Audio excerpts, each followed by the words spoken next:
Good morning, this is the Eager Beaver Show. You are listening to a True North Eager Beaver Media Podcast.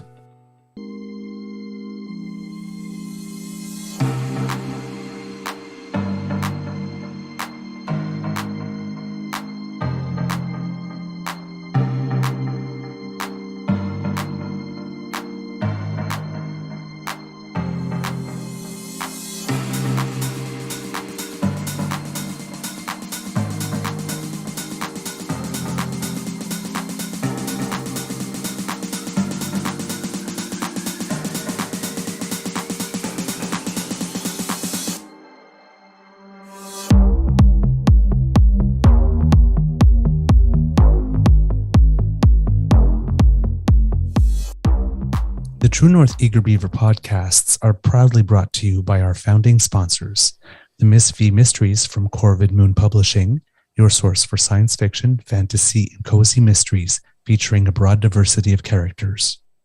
CanadianTarot.com, your uniquely Canadian online eclectic tarot community and forum, and the Peppermaster, hot pepper sauces made from fresh farm ingredients to thrill your taste buds and expand your mind.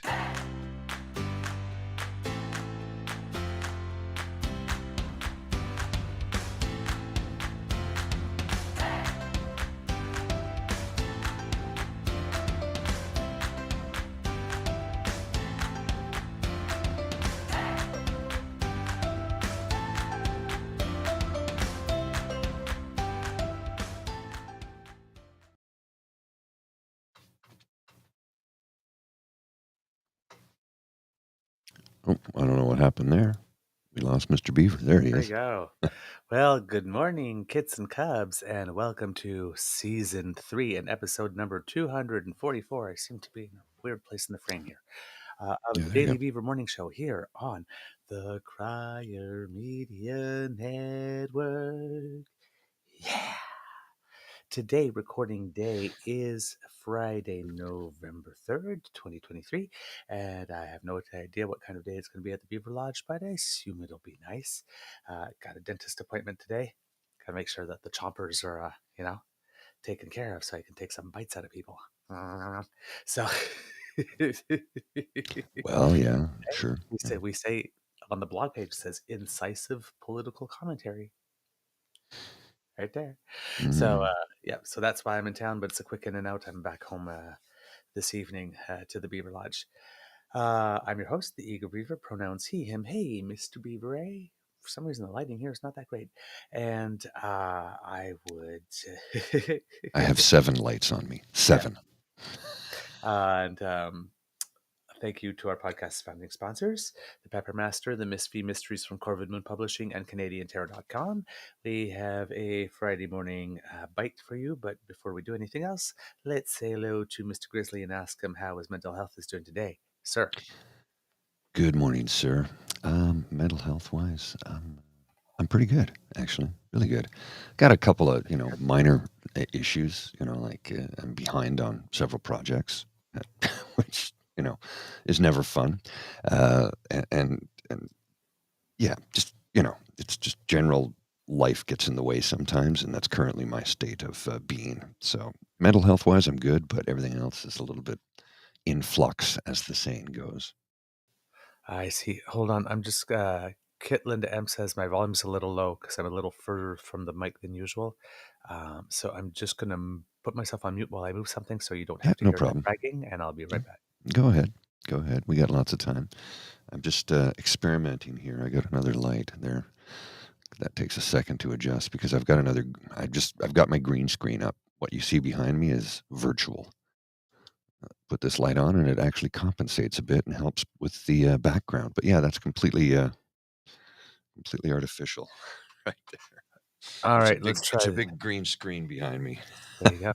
Let's try this. Get Linda, everyone. Let me know if that's better. I was able to get it just a little closer. There you go. All right, you're gonna get a sunburn, Mr. Grizzly. 7 lights. There's a good chance of that. All right, let's see. Now I'm in the wrong spot in the frame again. Let's see if nope, this way. All right. Yeah, there you go. That should work. Yeah, it's sorry. My face angle's a little weird because I can't put the mic here because then you would see the mic because the camera is like literally right Right there. there. As Yeah. opposed to at home, it's a little higher up. Mm. So let's see. Maybe I can do this. There we go. That's worse. All right. No, that's fine. Yeah. So hopefully the volume will be good enough. I'll speak a little louder, and maybe that will Yeah. work. Because I don't have to worry about the beaver sleep waking up the beaver, sweetie. Mm. If He's we not go here. to, there you go. Yeah, there you go. All right. There, if we go to this, you can see there's the wider shot, right? But, Yeah, there we go. Oh, the boss. Wait a minute. The boss is not in the frame. you got to get him in the frame. Yeah. Oops. Don't worry about it. We know he's there. He's looking over the shoulder. It's performance review day.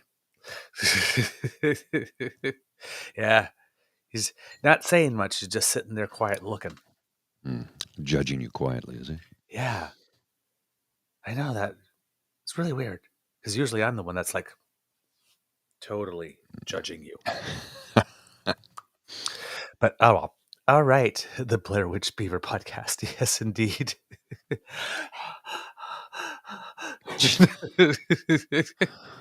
do that. You're freaking me out. I'm so scared. All right. You're freaking me out. Don't do that. Drip. Freaking out over here. Remember that scary Don't. No. movie? Morley. No. Oh God, I laughed so hard. No. Just all kinds of no. Nope, out of there. All right. Kids, it's going to be a little bit of a disjointed show, to be totally honest, because not much news listened to yesterday. So if something really big happened, I am probably not aware of it, and you will be informed of it as we go. Well, I have a video clip for you. Okay, please start us off with something. Yeah, let me just get it queued up here. It's a beauty. It's it's Karina Gould, who lays it all down, basically, is what she does. Just I like her. have a look at this. Speaker, the last thing that the Honourable Leader of the Opposition said, particularly troubling, because it is Canadians who decide who sit in this House and not the Leader of the Opposition. But, Mr. Speaker, let me be very clear that it's troubling, but it's not surprising. Because when he was the Minister of Democratic Reform, Mr. Speaker, he made it harder for 150,000 of Canada's most vulnerable citizens to vote. He also sanctioned by Elections Canada for violating electoral law. While what he's saying is completely inappropriate, it is unsurprising given his track record and his lack of respect for democracy. Thank you. Ooh. And she should know because she also was a former Minister of Democratic Reform.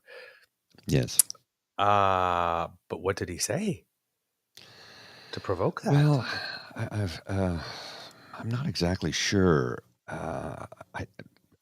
That's the part I'm not sure of. She laid it down on him, but I'm not sure what took place. So, all right. Well, I think it had something to do with the effect that he refused to sit when it was her turn to speak, and he stood the whole time. Oh yeah, and she called him out on it. Lately. He's just such a gibbon cockwomble asshole, walking, talking skin tag. A buddy of mine went to school with him. And, oh really? Yeah. He grew up with him. He went to school with him, went to university with him, and he said point blank, he's exactly who I think he is. The obstinate, obnoxious, obsequious, arrogant, narcissist asshole that you see on television, on media. That's exactly who he is. That's who he is. It can be a real hard-nosed politicians, but in person, he's super friendly, amiable, likable, friendly guy. Pierre is exactly the same person off camera as he is on. Mm-hmm. Just a full person. Yep. Oh boy. Yep. Yeah.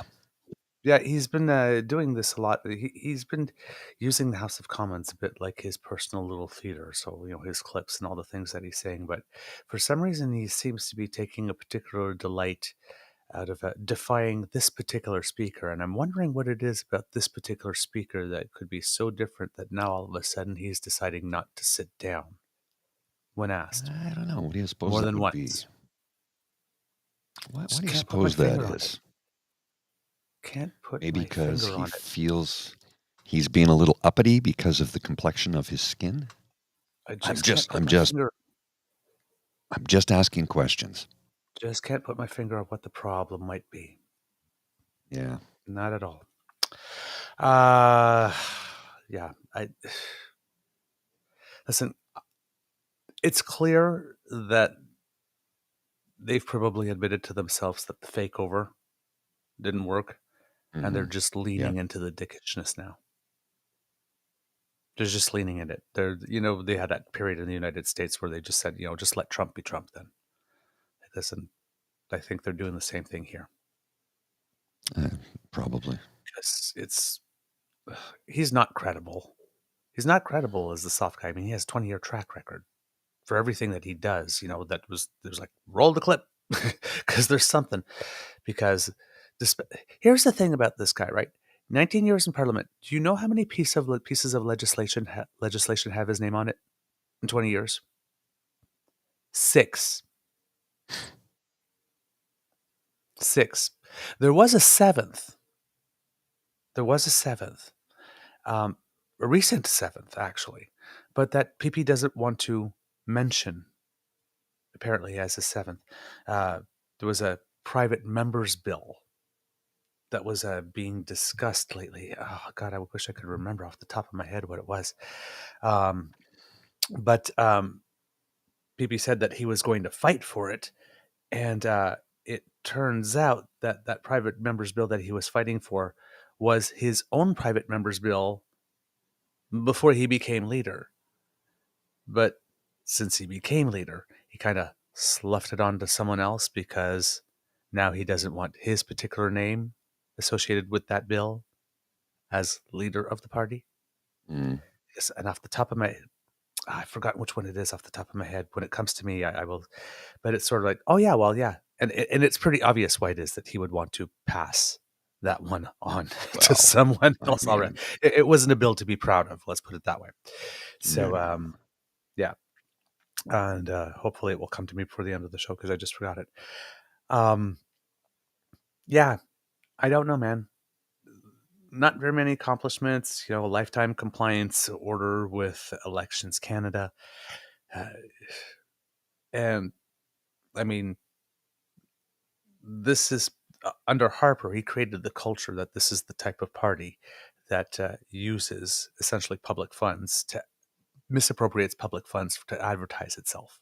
Pretty much, right? The whole economic action plan thing, all those big signs, all those commercials, all those, right? They love to campaign on our dime rather than their own. And this is what's going on with this guy right now. Like this, all this travel, all the places that he's going to, that's all on our dime. And I guess, and every time he stands in the House of Commons, rather than doing something for the public, he's grandstanding or doing something for his clips, for his Twitter feed and his social media. Act. But it's, yeah, but that's we're paying him for this. Yeah. Yeah. Again. That's the hard part to swallow, right? And we're not, again, if he's the value for money guy, right? He's the guy that wanted to ask, what value for money are we getting for the settlements that we give to Indigenous people? What value do we get for him? Yeah, what value in terms of him being an actual MP? Ask his constituents. He's never there. He's been campaigning for the last year. Yes. What has he done for them in the last, has he stood up in the House once and made an intervention on their behalf in the last year and a half? They don't mean anything to him. Evan told us, you remember, we had Evan on and he says, I can actually see his house from where I live, right? Because he's in his riding. And he's like, he's never there. He's never there. He's always on the road, traveling on our dime. But for God forbid that, the Prime Minister and his security team are assigned to a hotel in London, England, for the Queen's funeral that cost $6,000 a night in a secure area set up by MI5 and authenticated and approved by the RCMP. That's something to make hay of. But when it comes to the overall travel budget that Pierre Poilievre has for the last year, I think he spent almost $2.5 million traveling, something in that neighborhood. Yeah. It's just, oh man. Righty. Good news, because Trudeau wished Percy well. Yes, he did. Liberal Senator Percy Down passed away. So it's somebody that's contributed a decent amount to the nation. We sometimes don't hear or know the names of the senators, but Percy Down is if you follow politics, it's a name that is definitely familiar. So our thoughts go to his family and those who loved him and cared for him. I got the number right here. Okay. April to June 2023, travel expenses for Prime Minister versus Pierre Poilievre. There we go. Difference of $500,000. Yep. And that's 1 quarter. Yeah. $2.4 million in a quarter traveling. Yep. Jeez. All right. Yeah, that's We travel had expenses. yeah. I'm sorry, that's a staggering amount of money. Yes, it did. Yeah, it is. Now, there's some good news because last week we told you about some strikes. There were actually 3 labor strikes going on, and the St. Lawrence Seaway one had come to a conclusion, which we had reported on. But, sorry, Senator Down didn't die. Oh, did I say pass? I'm sorry. Yeah. It's okay. I'm sorry, kids. I am sorry, kids. I did. Yep. Still asleep. I'm sorry. It's okay. I didn't know. Did I really say he died? You, I don't know I'm if you said that he died, but you said condolences to his family. Oh my! I did. Yes, caffeine for the beaver. Senator Percy Downs suggested that Justin Trudeau step down as Prime Minister. Oh, man. That's okay. I got something here from James Christian Parsons at dread_Tory. Have a look at this. This is a thing of beauty. So I'm going to read the headline from CNBC. Breaking. A jury has found Sam Bankman-Fried guilty of all 7 criminal counts against him. Damn. Now Poilievre is going to have to strike him off his next Bank of Canada governor list, where sources say he was among the top 3 candidates. The whole Bitcoin thing. Yep. Now, here's the thing about that one, Samuel Bankman-Fried, because I think it was Dean that pointed it out. It's like we do realize that the man that's going to jail is named Bankman. Yeah. Which is like, gee, I'll take unfortunate names for 2,000 Alex. Now, the previous person that went to jail for something like this was Bernie Madoff with all your money. Mm-hmm. So perhaps don't invest with people that have names like Madoff and Bankman, Mr. Moneybags. It's like, I invested all of it with Mr. Moneybags. It's like, what do you mean he's in jail? I invested with the Monopoly guy. Didn't work out. Stole my money. Oh, boy. Jeez. All right. Yes. About Percy Downs. Yes. That's, of course, the whole climate change stuff. And you have all the ministers of the provinces meeting virtually today to all discuss how they can gang up. And because about 7 of the premiers are still conservative, right? So they can make Justin Trudeau aware of this. So yes, Senator Percy Down went public, this is according to CTV, with his views amid a downward trend in the polls, economic unease, and rumor mills churning about the potential Liberal leadership contenders ready to replace him. If Jacques Chrétien were still here, he'd be calling them nervous Nellies. Yes. It's 2 damn years. It's 2 damn Yeah. years. Settle down. It's 2 Like, years. If you're taking the knife out of the sheath right now, you're nervous Nelly. Yeah. Yeah. Come on. It's ridiculous. There's always got to be two that panic, right? Mhm. Real early. It's like, God. So in a radio interview with the Vashi Capella show, Down said he was hearing, quote, from many members of the caucus who are concerned and consider the time between now and February is critical for the party to conduct some internal soul-searching about the best path forward. It's quite widespread, Dowd said, when asked why no other Liberals have said publicly what he claims they've communicated privately. Mm. The senator said they can't for a range of reasons, including the fact the party leader signs their nomination forms. Quote, it's very difficult for them to do that and not see their careers go down in flames, Down said. I would like to hear Mr. Trudeau address the concerns of the party publicly. Why? Why do you want to air your dirty laundry out in public? I don't know. Why?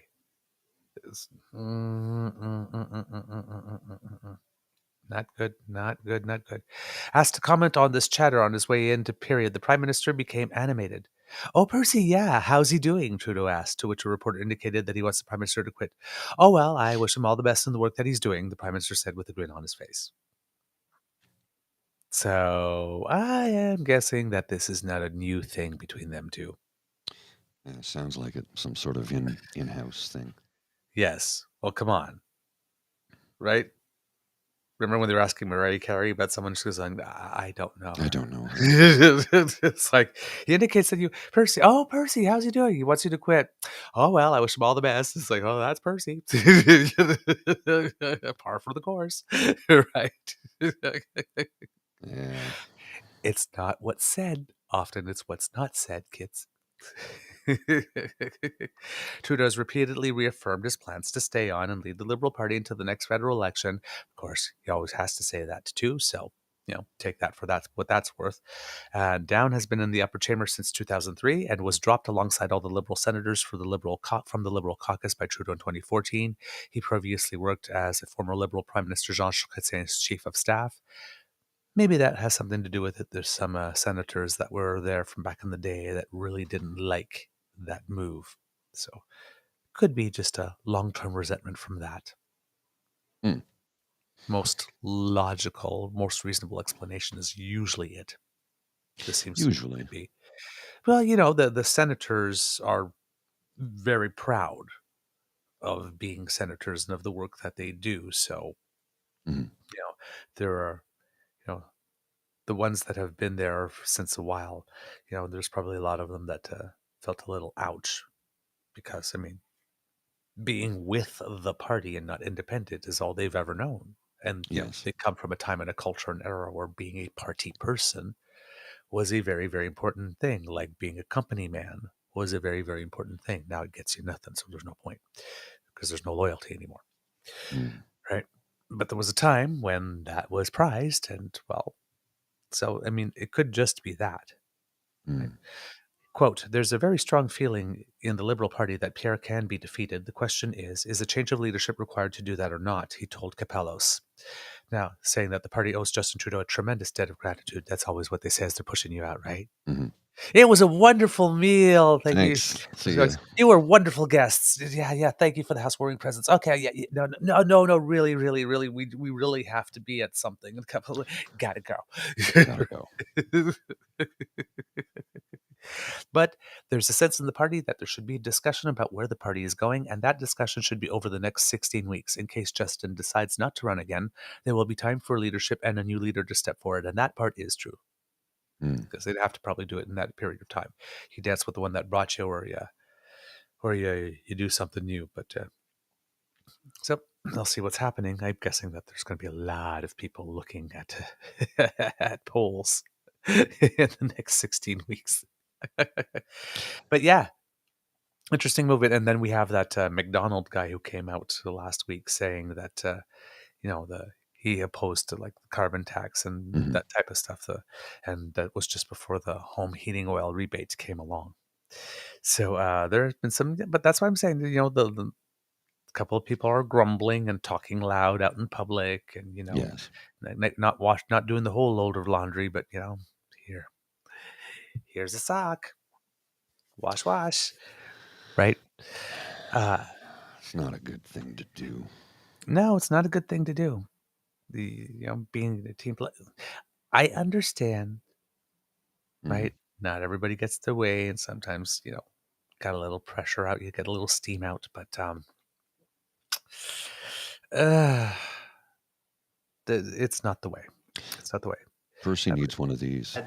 You do that, you go to the box, 2 minutes by yourself, and you feel shame, and then you get free. That's what Percy needs. Yes. Couple of minutes in the sin bin.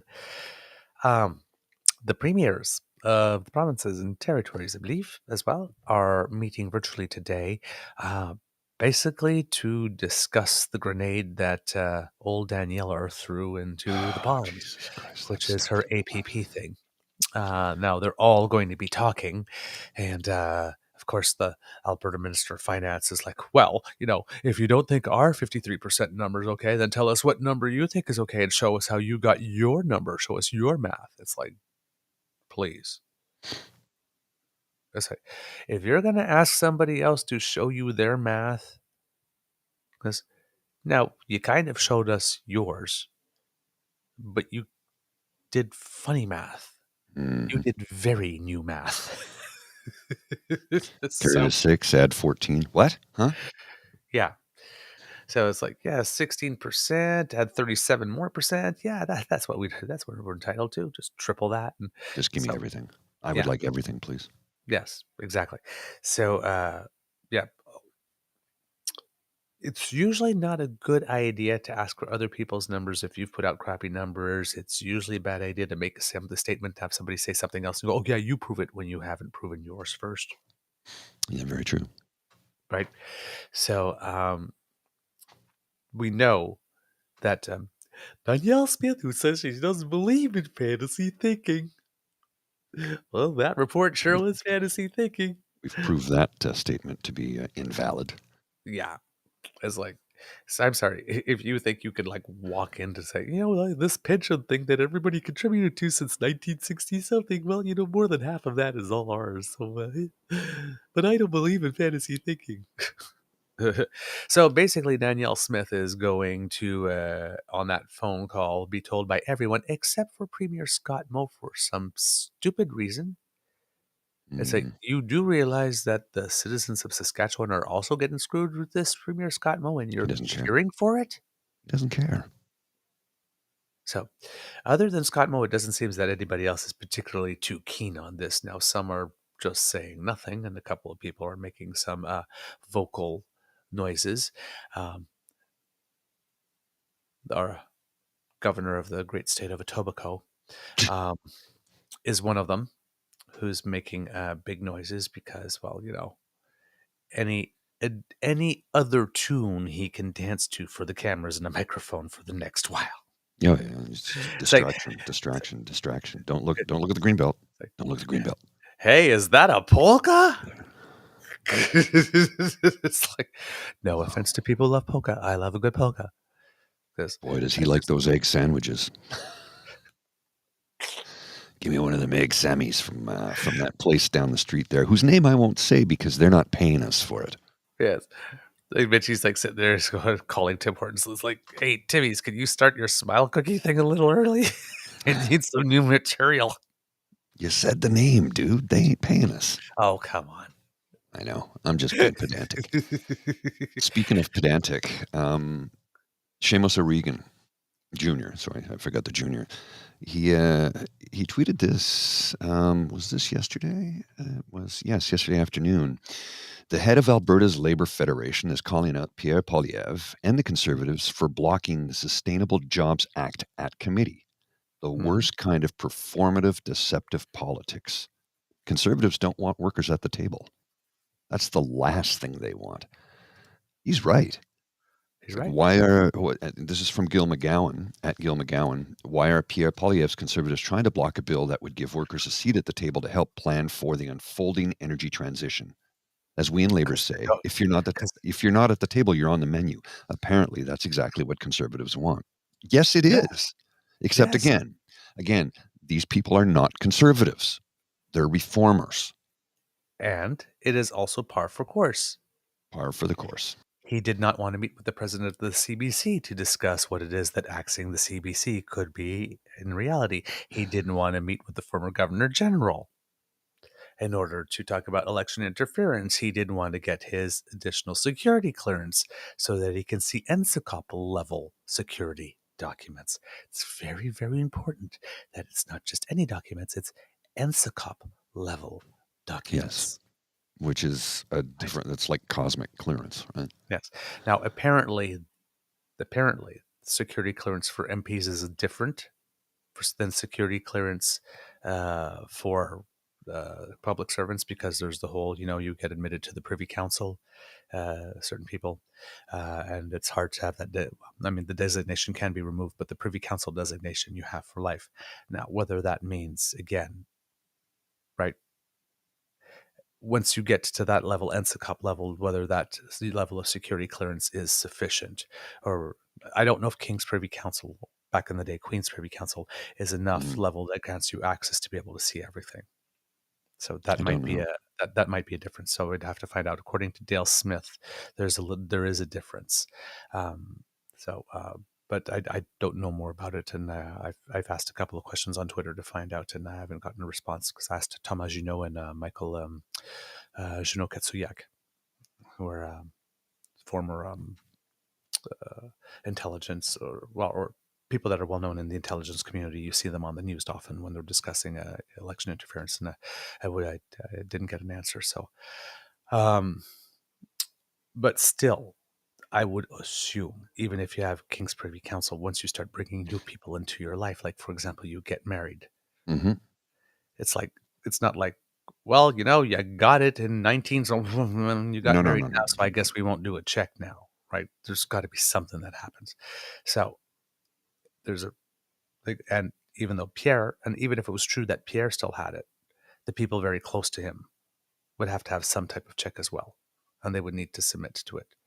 So it's like, it might explain it for Pierre, even if that was completely true, but it doesn't explain it for Evita. I mean, Anna. Yeah. So there's more to this story. Now, this meeting between all these premiers is going to be interesting because, yes, I'm expecting that a lot of them are going to send Danielle packing. Listen, they're going to laugh in her face. The Minister of Finance is going to be there, and this is a moment that I am so waiting for, because we know the Minister of Finance really doesn't take no guff, and we know that Danielle Smith is pretty much all guff. So the Minister of Finance said something to the effect that she is very, very much looking forward to having this discussion. And it's like, I bet you are, sister. I bet you are. Especially since you're going to have your best friend in the whole world. Well, he thinks you're his best friend. You might not think he's your best friend, but Doug Ford there as your backup, because, like I said, he definitely needs to look like he's batting for the little guy. And what better way than against essentially Cruella de Vil from Alberta, who's coming in and says, I want those puppies. So, Doug Ford's going to get a chance to pretend that he's fighting for the little guy. It gives him a chance to talk about something other than being green belted on a daily basis. Sorry, it's just so funny. Karma, she's a bitch, but she can be your bitch if you don't piss her off. So yeah, Chrystia Freeland, I bet you she's salivating, and I bet you that she is going to make some very, very, very, very pointed comments about how it is that it is to the benefit of Albertans to stay within the CPP. So, yes, I cannot wait for this. I was just telling the kids how I'm loving the upcoming Danielle Smith versus Chrystia Freeland battle. Oh, yeah, that should be very interesting. Because it is a meeting of the ministers of finance. Mm. She said she's very much looking forward to the conversation.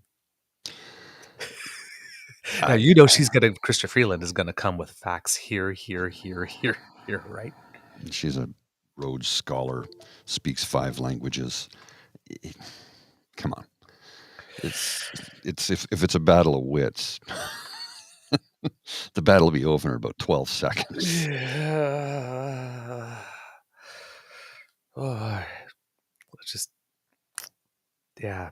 I have a feeling that we're going to see a press conference with a Danielle face. Mm-hmm. A lot of this. Yes, I've got bumps. Going on.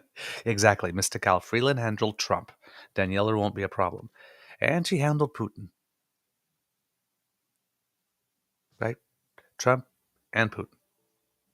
It's like she gets shit done, people. She gets shit done. Yes, and she's a former Albertan, so she won't take shit. Yeah. It's You're true. right. You're right, Kid Cassie. You're right. All right, so that's where the fireworks and the popcorn are going to be today. So I'm just looking forward to the press conferences at the end of the day, because I have a feeling that Danielle is not going to be happy. And of course, now, if the Liberals are smart, once today is over, they will start asking or musing aloud in public about what does Pierre believe? Because we know he believes that Alberta should stay in the CPP, but does he believe that they should get 53% if they do go? Well, that's the curious part, right? Because it's not like he said, don't go, Alberta. It's more like, says, sort of like his opinion that they would be better off staying, that they should probably stay. I mean, he really tried to soft pedal it as much as he could. She smacked him into next week. So yeah, these are the questions. These are the things I just want somebody to ask if Pierre supports Danny's 53% bid or not, given that she's going to do it anyway. But I also have a feeling that if the UCP and internal polling are really getting the sense that this dog won't hunt, and Rick Bell, again, who we've mentioned before, is not a liberal, No. saying this dog won't hunt, and you know that Danny is not going to subject herself or an idea of hers to a referendum that she knows will not succeed. I very much doubt that she'll go through with it. Oh, I agree. I absolutely agree. Because that's the last message she wants, is that the public doesn't want it. She doesn't want any proof that the public doesn't want that, because that gets in the way of her narrative. So, yeah. Andrew Scheer will give PP his talking points. Oh, Kid Cassie, you're on fire today. Jeez. Oh, man. That is true, yes. Andrew Scheer, man. It's like every time I see him tweet like this, and he does this thing where he's just totally humiliating himself because he has to pay off that bill. I guess it takes a while to pay off 700,000 to 900,000. How does it? Because he's still there. The sweet, sweet milk of the public teat. Well, I mean, he's he's not actually an insurance salesman, so it's not like he has any other marketable skills, I guess. So, there's no other way he can pay off that bill. But yeah, every time he comes up with one of those like little things, it's like, dude, have you no pride, man? Have you no pride? Respect yourself, man. So yeah, but it looks like Andrew sure will give PP his talking points. Oh my god, that is so nasty. It has levels of bitchiness. Well, I think it's also accurate too. Yes, I know. That's the part that's really funny. It's like, yeah, that checks out. Checks out. Man. Woo. Okay. So battles are brewing. Lots of stirring of the pot potential in this one. Mr. Grizzly, do you have the next thing? I do have something here that I had mentioned this yesterday online, not on the show, but online, and I want to kind of dive into it a little bit. It's so Daniel Smith. I almost said Daniel Shear. Pulled a Dougie Donuts yesterday. Ooh, and yay! Is the UCP really thinking of doing away with grades 11 and 12 for potential trade workers? Yes. There you go, Alberta.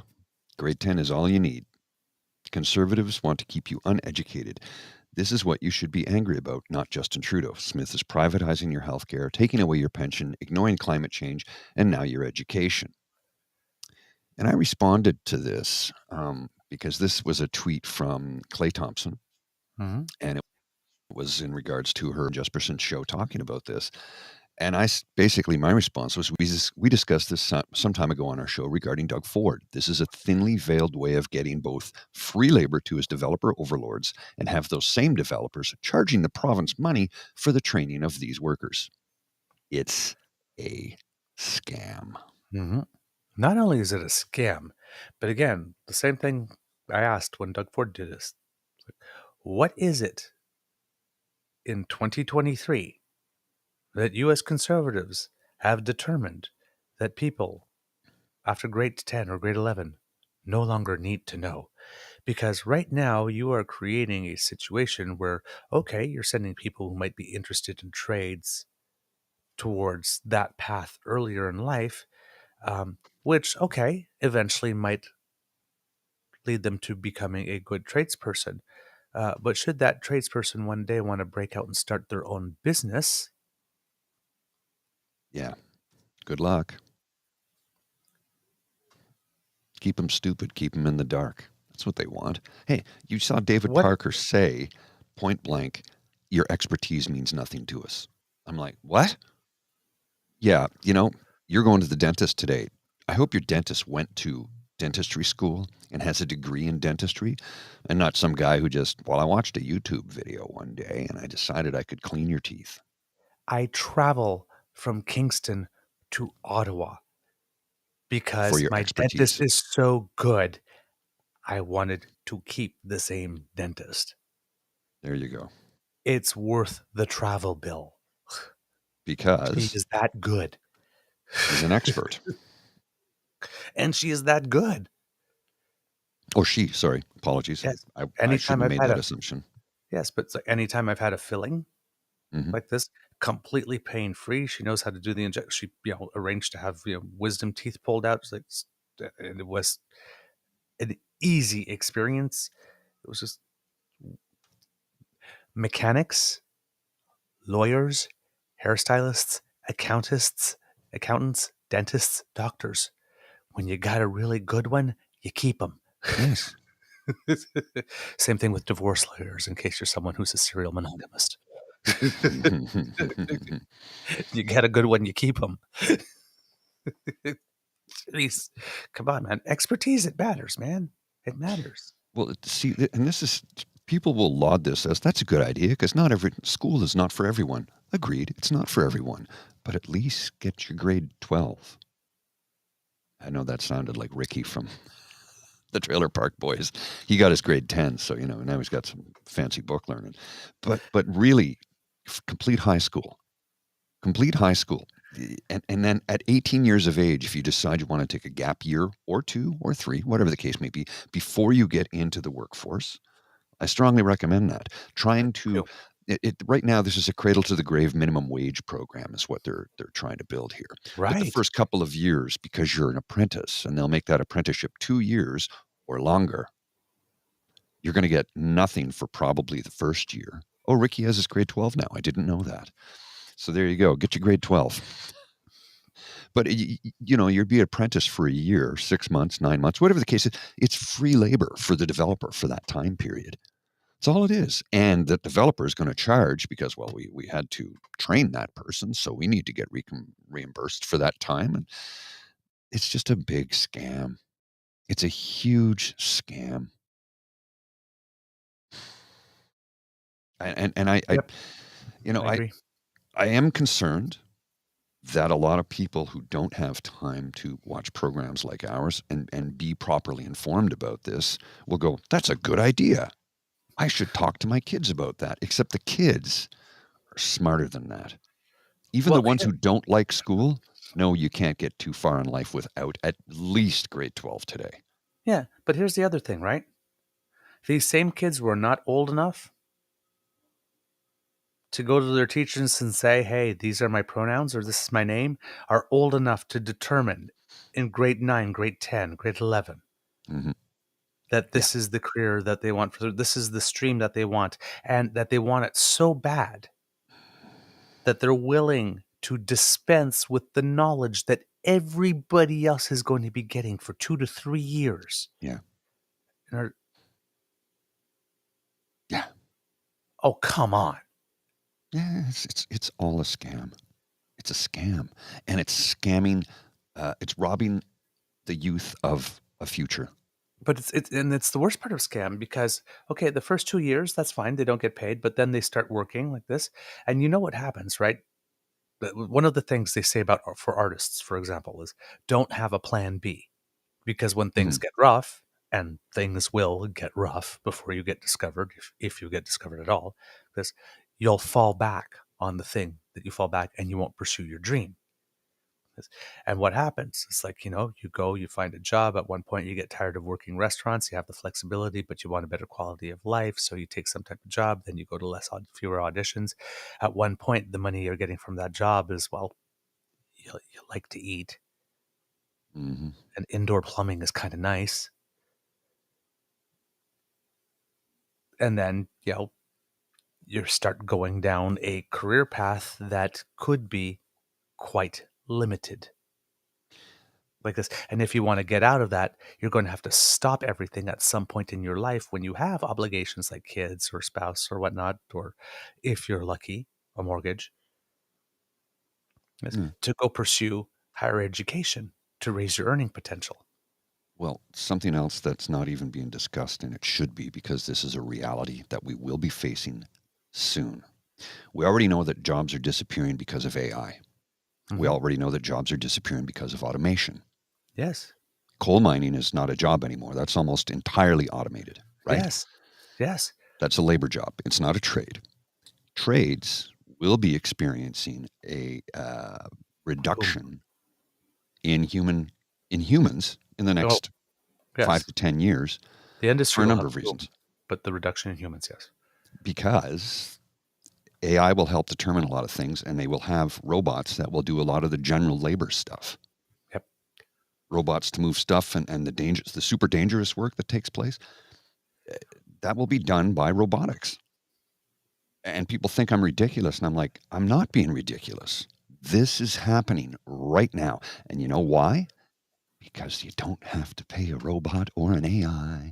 They don't get vacation or sick leave. You don't have to give them any benefits at all. Yep. And you don't pay taxes on them either. Yeah. And here's the thing. With this type of economy, if more and more of the jobs that are strictly labor get done by machines, that means the general population has to have a higher and higher and higher level of education for the jobs of tomorrow.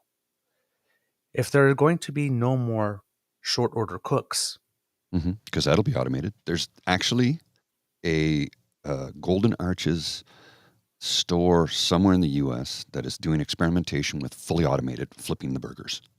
Yeah. There's nobody in the kitchen. Yeah. That's what I mean. I mean, they've pretty much eliminated cashiers at those stores. Right. They have the create your taste. You go in and tap on the menu and do this. Yep. And you pay right there. So there's no need to go to a cashier. You just go to the counter and pick up your order. It's kind of like an automat, except a little bit more advanced, of course, but Yeah, but that's so. it's eliminating jobs. That's what it's doing. So a lot of the jobs are going to be about your ability to think and create and do things in the abstract. Yes. Again, if you stop learning the things that everybody else in society knows at grade 10 or grade 11, in a world where there's much more to know now than there was then, and in Oh, which yes. things are much more complicated than they were then, you need less. Like, I don't understand why I'm saying, like, at grade 10 you can stop and go towards trades. We should have like a grade 14 and 15. Right? Yes. There's so much more to know, once you graduate. Because people are saying, you got these memes that are going around, things that kids should be taught in school, financial management, personal accounting, all these other things, that because there's a lot of kids going into the world that don't have basic street smart skills. hmm This, it's like there's not very much home ec anymore. You're graduating and you don't know how to make soup. Well, home ec, when I had to But take it's like, home ec, they yeah, didn't teach economics. They taught us how to make silver dollar pancakes, but we didn't go to the store and buy them. We didn't figure out how to balance a budget or balance a right. checkbook, or things you don't do today, checkbook. But you know what I mean. They Yeah, didn't teach any actual economics in home right, economics. right. Exactly. So, but still, it's like when I left high school at 19 to go off to university, I was able to eat more than just ramen hmm and KD. hmm I could cook for Because you were myself. taught that skill. Healthier meals. Yes. Yes. So, I could hem my pants. It's like, I could darn a sock. It sounds silly, No. but there are people now, it's like, oh, it's like about a new pair of pants. Well, here, I'm just going to go pay $20 for someone because I have no idea how to hem a pair of pants. These It's like, are basic life skills that everyone should at least be taught. Whether or not they ever put them to use is another, but at least teach somebody how to do. These are really basic things. sewing a button back hmm on, Yeah, it's not right? complex, but if you don't know how to do it, Right. So you got simple stuff like that you need to get by in life, like this, how to go to the grocery store and like hmm shop in a manner that you can like maximize hmm nutrition, right? All these things that you need to know. This, and then you have everything computer and high tech, and then you have all the discoveries of science and the fact that we have such an interconnected world, and relationships between global powers and whatnot are all now messy. And because we have 24/7 TV that goes all around the world, when something like the assassination of a Sikh separatist on Canadian soil happens like this, all of a sudden we're getting a crash course on the history of Hindu Sikh relations in the Punjab. hmm It's There's just so much to know. And then all the other stuff about getting by in life, like for example, the street proofing, how not to get kidnapped. And now all of a sudden, we have to teach kids at younger ages how to stand up for themselves, because to be taught, for example, you're allowed to say no hmm when somebody proposes sex to you, because somebody is going to propose sex to you at some point, it's going to and happen. probably way younger than me as a parent would like someone to propose sex to you. So I better teach you early that yes, it's not wrong to say no, and you're allowed to say no. And if you say no and somebody insists, you can say, hey, I said no, Yeah, so back off. yeah. Right? There's lots of things to learn. Well, speaking of learning, Why are you shortening school? we need to start teaching people some basic things here. Because wait till I show you this. I just got my new passport. Yes. 8 days after I applied to renew it. I heard that the new passports Yes. have the image of the rainbow on it. I called them the next day and told them I don't want the rainbow in my passport, when I was told that it doesn't have the rainbow on it. Tomorrow I'm calling again because it has the rainbow. I'm not happy with that. The rainbow does not identify me. Actually, it does. Well, then that's not even a rainbow. That's not a rainbow. The colors are in the wrong order. Well, and a rainbow has 7 colors. Yep. It's not a rainbow. Those are I know. Jesus It's Christ. just people. pretty colors. It's just pretty colors. I guess fall colors are evil now, Probably too. Northern Lights. These people are just too stupid for words. Maybe they can leave the country, then lose the passport. I'm like, what do these people do when they see a rainbow after the rain? I sold my house and moved provinces then when it happened to me. Like, this is where education is important. It's a security thing that changes with the light, you yob. Well, the incredible amount of ignorance, willful ignorance. I don't want a rainbow in my passport. Why? Show us on the doll where the rainbow hurt you. Oh, by the way, it's not a fucking rainbow, Karen. It's 4 colors. Why are there so many triggered by rainbows? And what's on the other side? Jesus. God. Again, there's a whole big, beautiful world out there to go and discover. It's like, and you're triggered by rainbows. What kind of life are you leading? A horrible one by the sounds of it. My passport has colors. It makes me cry.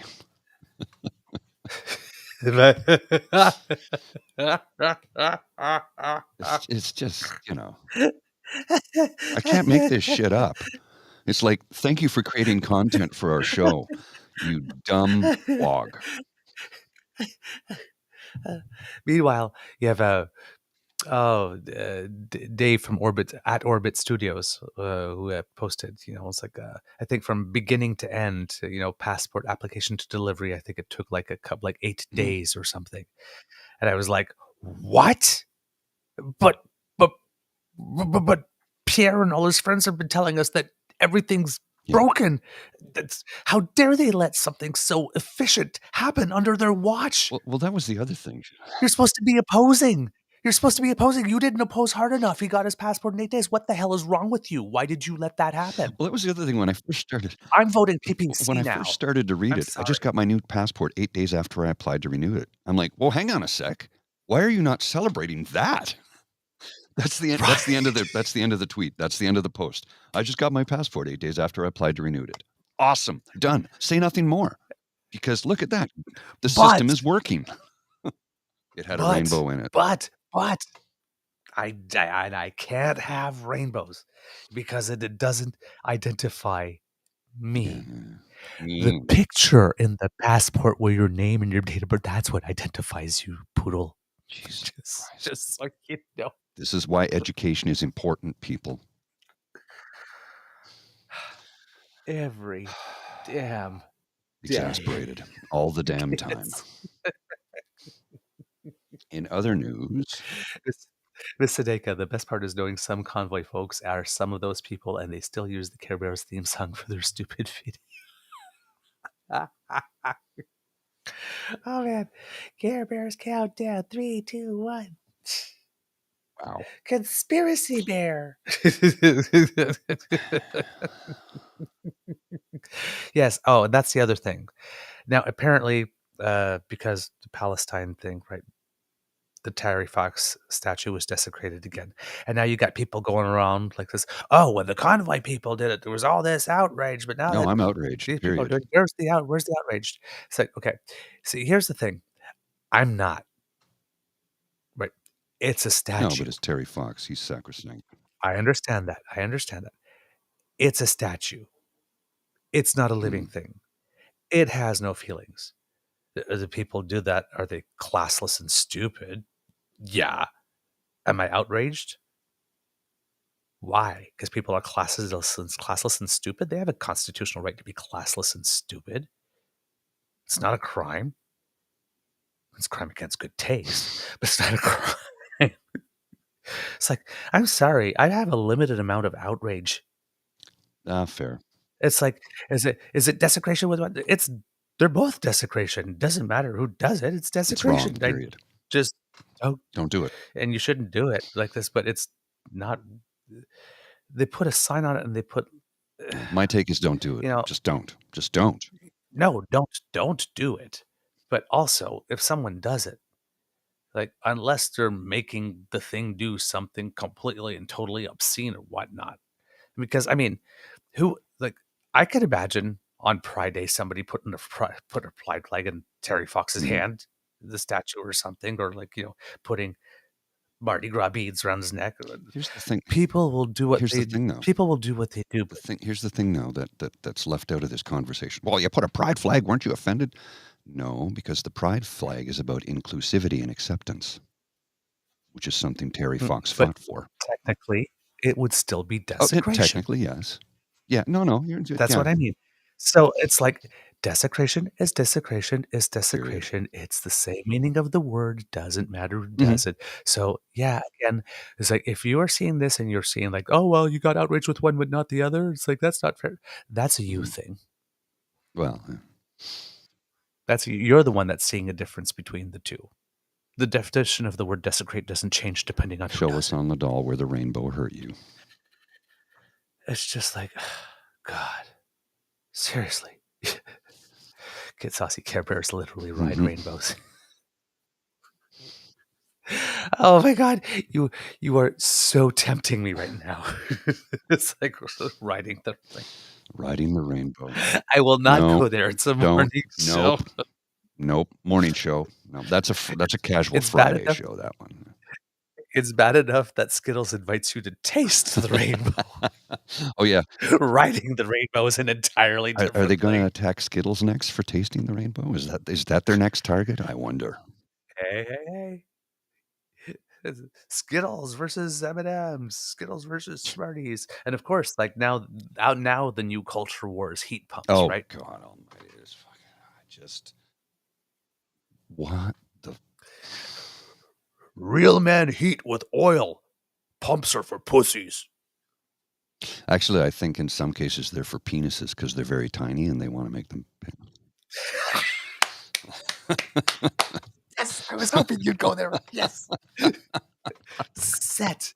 Smash. Boom. You know Yes. I'm Thank going you. to do. You read right? my mind.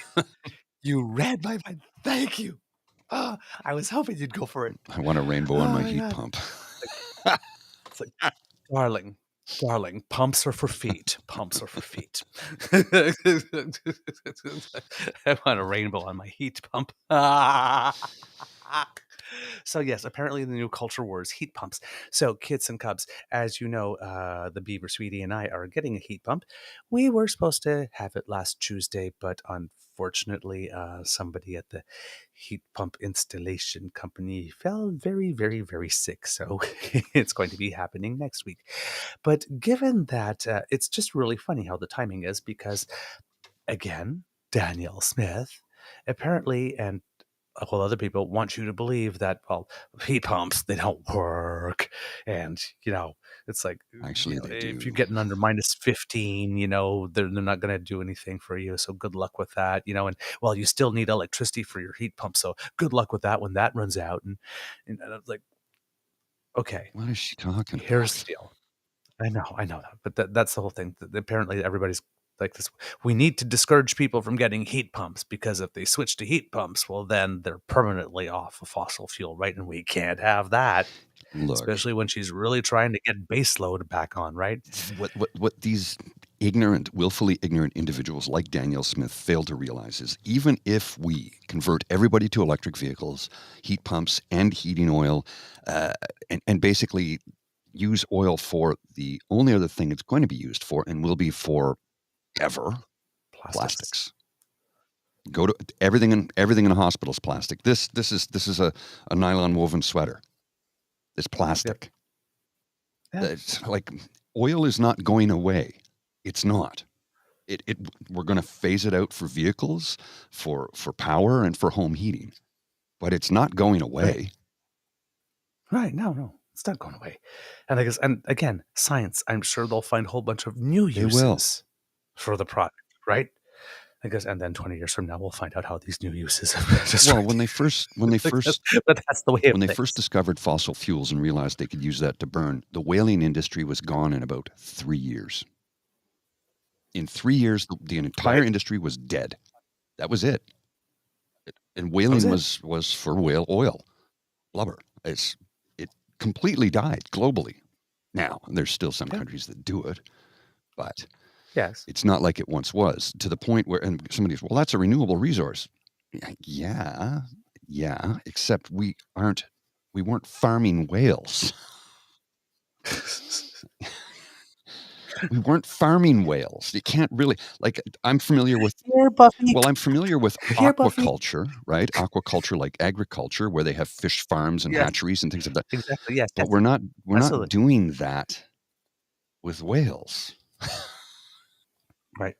Well, this is the other thing too. Oil's Right. going to be around in the agriculture industry for a long time. This, Yeah.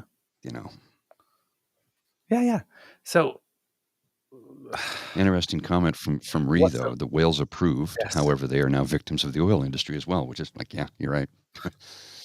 Yeah. So we have all these people once again with the infamous can't do attitude, Mhm. like Daniel Smith at the Pembina Institute asking the rhetorical question, does anybody really believe we can switch that much electricity in 12 years? Like, yeah, we actually can. Pretty easy. Well, no, that's impossible. So yeah, we have this thing. Apparently it's heat pumps. So given that Daniel Smith and this movement seems to have offered us a golden opportunity, I thought it was, and people have been asking online too, I'm probably going to use the opportunity. I mean, I've been talking about our journey a little bit. Now, you have to understand, kids, we were doing this during COVID Mhm. when they were supplying things. So the difficult part for us really was getting the quotes, finding people that were available. And we had to get all our quotes for all the things we wanted to do and submit them all at once. So that's why it took some time. If we just wanted to get a heat pump, it would have been No, much quicker. there's more you're doing. Right? But- It's more to it than that. But the application process itself, from beginning to end, super easy, right? I think we're getting about a $5,000, I think, grant for the heat pump. We are getting a 0% loan to be able to buy it. And of that loan, a certain percent of it, I think 30% of it, once we qualified, was given to us as an advance so we can pay down payments. And that didn't have to come out of our pocket. So we didn't have to borrow at a high interest rate for the down payment. Now, once we have to pay the bill, yes, we're probably going to have to front that money until all the work is done. And then we submit all of those bills, and then they will reimburse us whatever it is that we need in terms of the rest of the grants, and then tell us what what the final loan amount is. And then we'll have, I think the Canada Green Home Loans, I think we have 10 years to pay that one back interest free. That's nice. So here's the thing. Had we wanted to go get a heat pump, let's just say it's $15,000 and we didn't have that handy in a bank account or something like this, we would have taken a loan on our line of credit, right? Interest rate on that's about 7 or 8%. Wow, that's right high. now. Yes. Yeah. But a personal loan would be much higher. True. Right. So, and I can just walk into the bank and say, here, at 8%. When I had a line of credit, it was prime plus 1. Yep. Same too. It's just that prime has gone up a little bit. Yeah. True. Yeah. And then there's the Bank of Canada prime, and then there's your bank's prime, which are different rates. So I have $15,000, however much time I would be able to pay that off at that interest rate. So I'm saving all that interest. Once we change to heat pump, because of course we're going to keep our connection to gas, but the average temperature, low temperature in Kingston at the winter, that the worst one is -11. Like you do gets extreme cold for 3 or 4 days in a row. We will get heat snaps like this, but we might be using gas fewer than 30 days a year. That'll help. Right. All right. And then there's, let's say, carbon regulatory pricing remains in place. Liberals win again. Those prices are going to keep going up. So we're saving future increases in carbon pricing forever.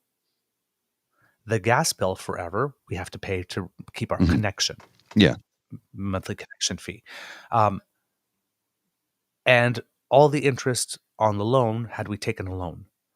That's a lot. Thank you, Trudeau. Yeah. Do you sell propane and propane accessories? I like to buy some propane. So none of those other bastard gases.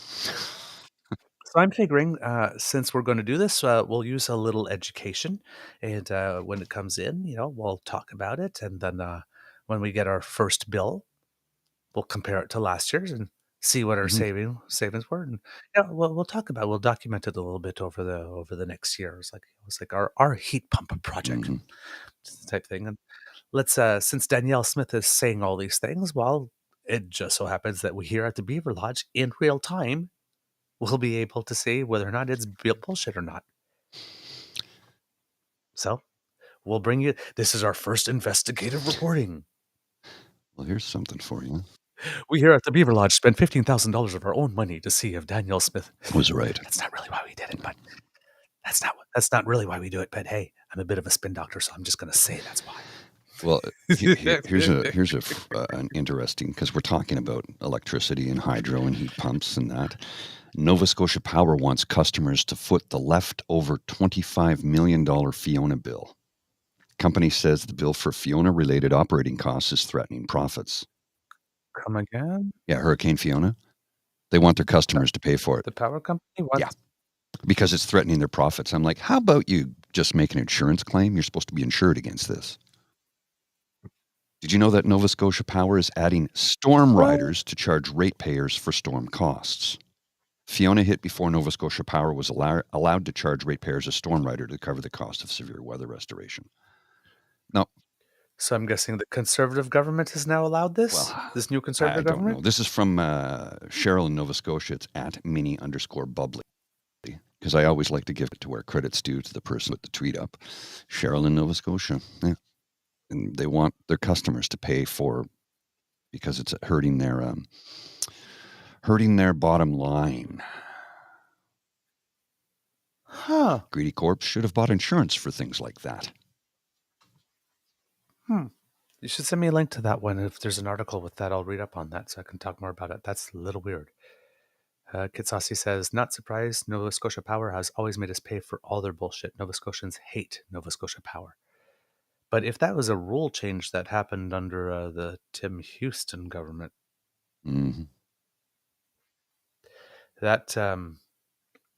that would be a kick in the teeth, because a lot of these conservative premiers have been joining forces the last couple of days saying, yes, the prime minister must scrap carbon regulatory pricing on all forms of home heating. Absolutely.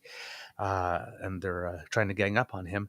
And if Tim Houston's government made that decision, then it's sort of like, wait a minute, you again want us to be mad about a 0.15% per year,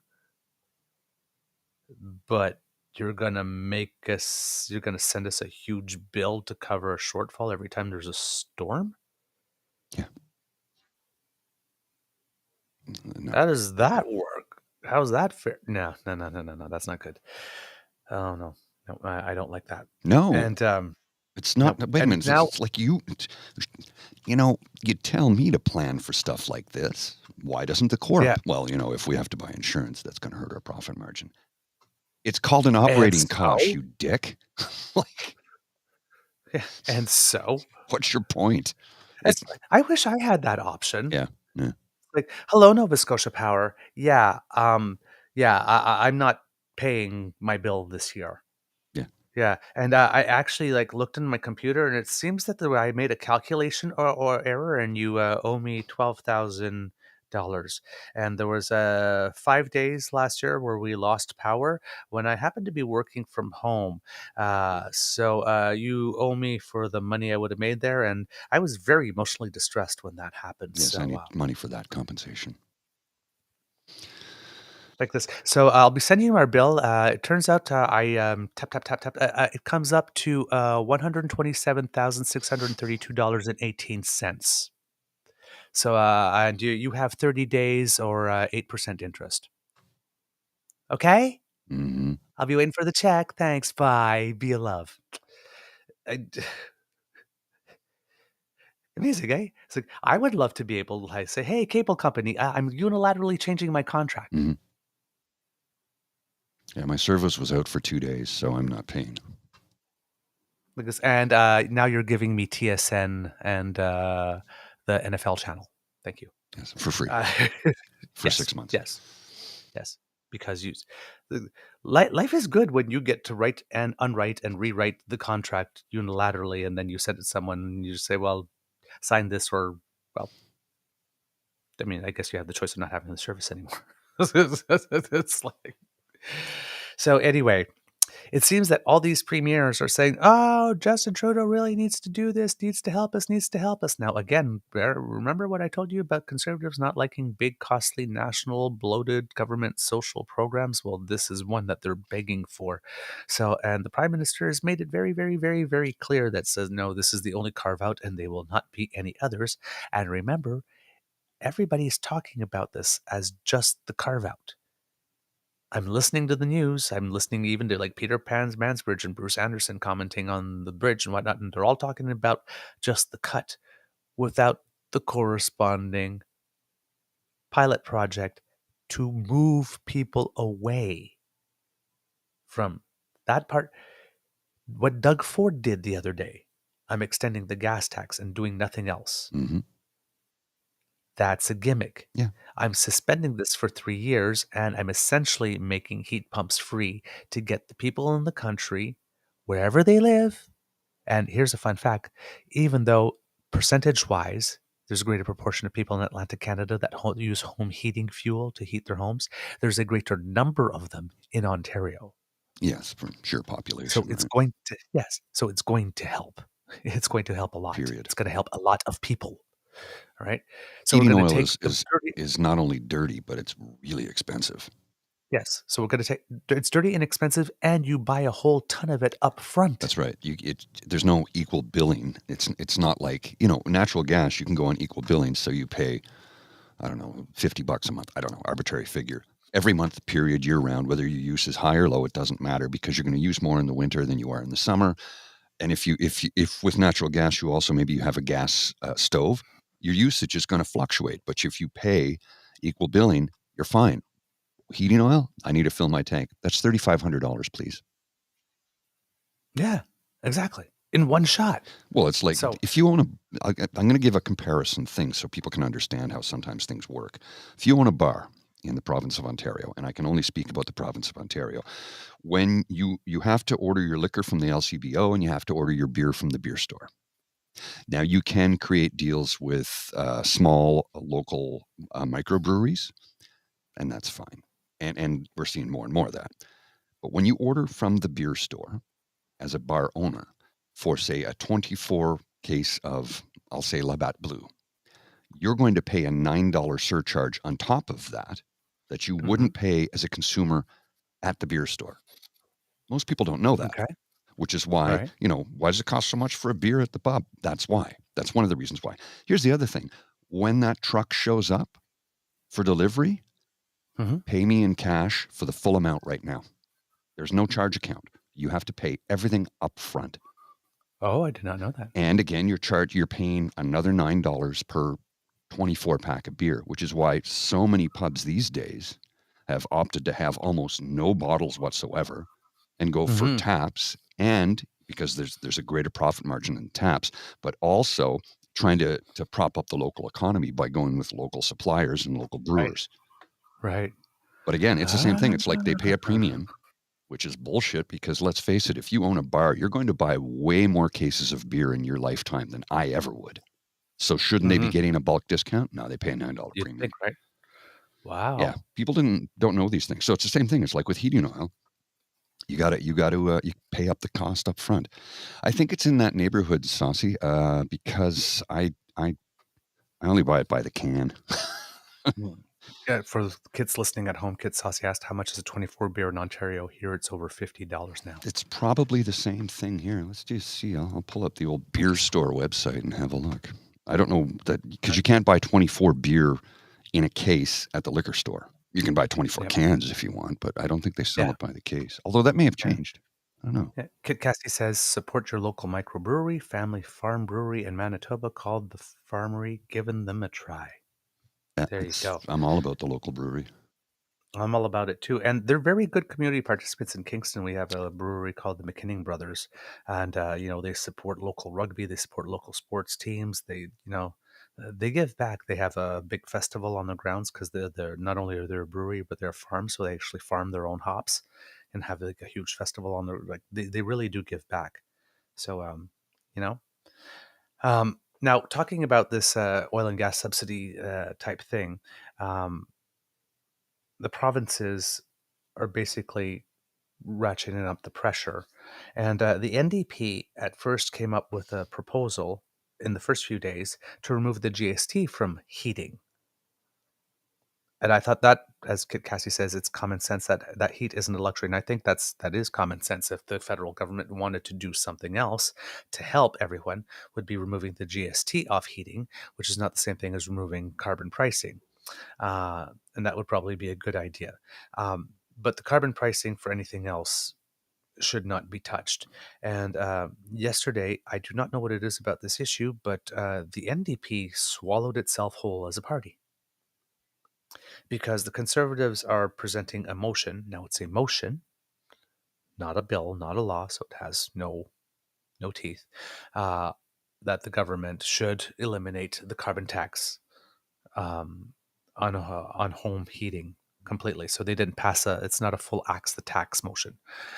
And the New Democrats are voting for it. Mm. The Bloc Québécois is voting against, so the motion will fail. But the NDP, the party of the environment before the Greens came along, is actually siding with the Conservatives that carbon regulatory pricing should be removed off all forms of home That's heating. very surprising.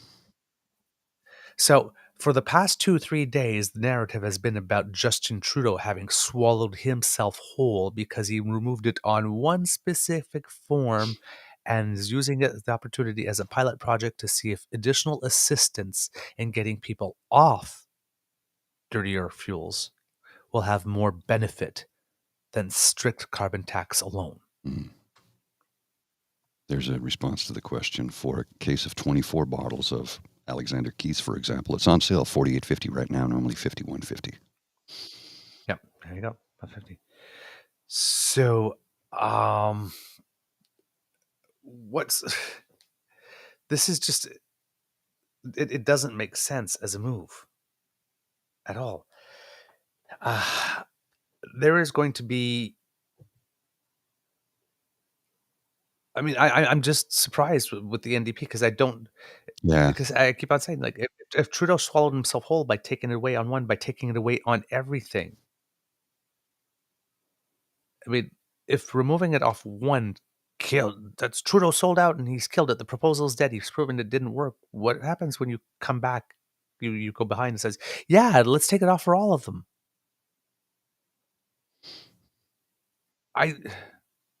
NDP, what the hell? I understand that, like, you see I understand strategically, right? Yeah, You know that the Bloc is siding. You know that the Bloc is siding with the Liberals. You know it's a motion. It's not a bill. It has no matter. It's not a money bill. There's no risk for the government to fall. You got Pierre Poilievre trying to say like this is a confident to him. He considers this a confidence thing. It's not even. It's like if you're going to pull that crap, at least make it a bill and not a motion. Like try to have some semblance to reality because you can't be taken down on a motion, but you can on a bill. So that's what they tried to do before in the other days. The last time, what have they tried like this? We consider this a confidence motion. It's like, yeah, but you don't get to declare that. So, and it's not so. But the NDP literally just completely sold itself out on this file like this. They made a choice, right? They said, okay, if we fight for the little guy on affordability right now, but swallow ourselves totally on carbon, this maybe we'll win this nanosecond in differentiating against those big bad liberals who don't want to be there to help everybody. Right? It's like, but you like this when this is over, when you come back and you say, oh, we're not doing enough for the climate, it's like, yo, beep. You're the one that determined that we should stop doing this at a peak period of the time. This man. Ugh! But that leaves the Liberals all alone with the bloc in that lane. Now, again, I don't even understand why the Conservatives are doing this. It's the same thing for nanosecond win for them, because, again, they already own the West, where this is a big issue, and they're trying to win Quebec. And Quebec is pro-fighting climate change. Again, what are you doing strategically? This makes no sense. No. It makes no sense unless you have determined that your road is not going to power is not going through Quebec. You've completely abandoned it already, and you're trying to do it through the 905. But none of these decisions strategically make sense. The only way this NDP decision makes sense is because they know they could take a lane to themselves. Well, we're the party that really did fight for affordability. Yeah, but you sacrificed climate change. You literally threw it under the bus in order to create a contrast. Dude. Not good. So here's the thing with these premiers. We're all looking up at Daddy. Daddy, true Daddy. Mm-hmm. Again, palm up. Can I has money?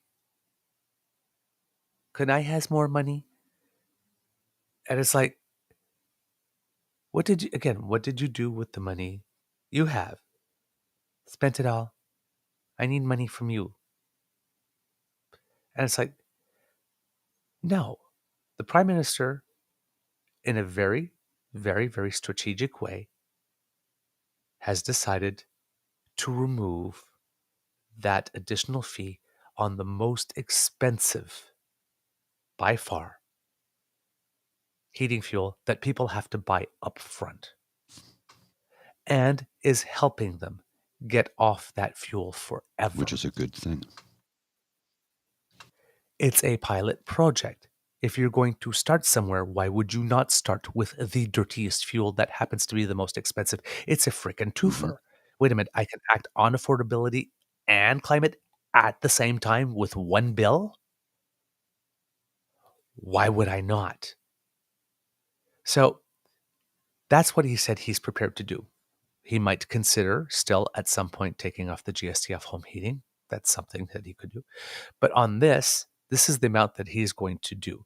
And all you provincial premiers are saying, no, he's got to do more, he's got to do more, he's got to do more. Our people are suffering, Okay, but if your people are suffering that much and you care about them, you really do sincerely care about them, you're freaking premiers. Mm-hmm.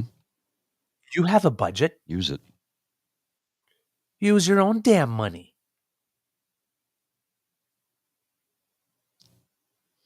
Governing is about priorities. If people are suffering because they can't heat their homes and you believe that they need a break so much that you're willing to drag the Prime Minister down to the mat and beat him with a switch because he offered it on one and not the others, if you care so deeply about it, you'll fill in the gap, won't you? And if you don't, and this is just grandstanding, then you won't. Now, will you? But where does it say that you as provincial premiers must get money to help people with home heating bills from Ottawa where it can't be done? If you want it done so bad, shift some of your priorities and make it happen. Well, let's see how serious you are about it when the Prime Minister says no. Because right now you're going all around using a lot of bandwidth and a lot of airwave time, flapping your arms and moving a lot of wind about all these things that these people say they need. And if the Prime Minister really has no intention of giving it to them, you've just created that expectation that somebody will because there's a need. If you're not ready to pony up yourselves as premiers, don't ask the federal government to do it. Especially if it's something as basic as heating your home so that Canadians don't have to decide between eating and heating their home. or heating their home and paying the rent, or heating their home and paying for the medications. You have power, premiers. You're not helpless. Hey, and if you have to run a little deficit. Oh, what a shame. Oh, too bad. Doug Ford, you're sitting on $22 billion. Yeah. Now, I know you probably have to put some money aside somewhere because, you might not be able to pay that full bill. And actually, I was thinking about that yesterday. You know those $2 billion here and $4 billion there and $2 billion here that sort of went missing somewhere along the way? It's a rounding error. Wonder where... Now that we know what we know about dumbass Dougie Donuts, is it really a mystery now where that money went? And all those surpluses that he had, I guess, where, remember before the last election, we had $13 billion in surplus and said, what could we do with that $13 billion? Well, we could pay for more education, or we could build a Francophone university in Canada, or we could pay for more childcare, or we can hire more nurses or pay them more, or improve conditions in No, he funneled all $13 billion to developers to build a highway. All of it. Those decisions have some color and texture now. A little bit. To them. They're a little crunchy, actually. He's sitting on $22 billion right now. Yeah. But he doesn't have a cent to help you with your home heating. He has to go to the feds. Book a room at the Palm View Hotel.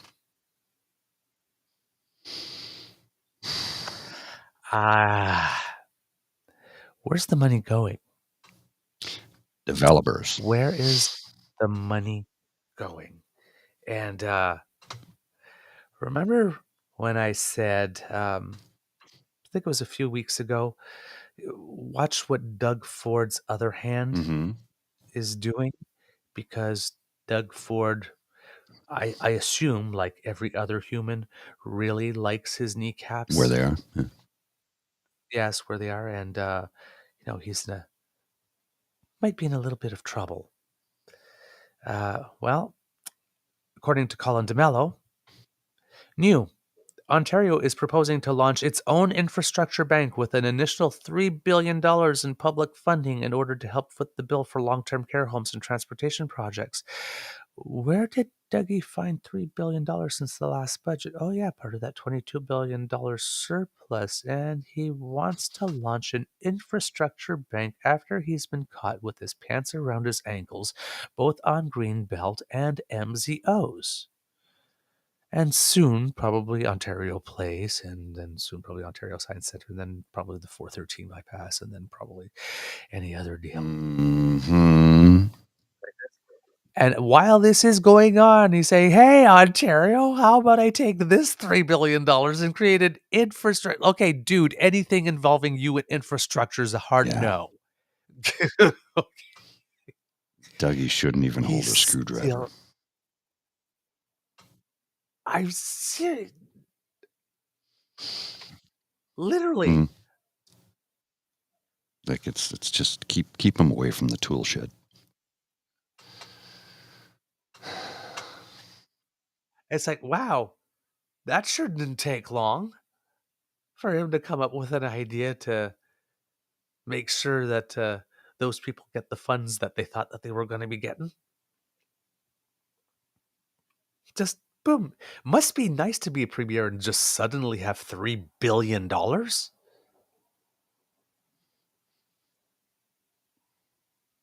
Hey, folks. Guess what? I'm sorry, man. This guy. It's just like, dude, you know that the second you start taking any concrete actions towards this, you're just adding to your investigative file, because there's no way that this is not going to be shady and greasy, just like everything else Coach has put his hands on. I like this. He was going to give us the $22 billion until we ratted him out to the RCMP. We ruined it for ourselves. Oh, yes. Don't make and I me. was going to give it to you. And I was going to give it to you, too, if it wasn't for the pesky journalists. Yeah. Scooby-Doo this shit. Jeez. Oh my God. Wow. Yeah.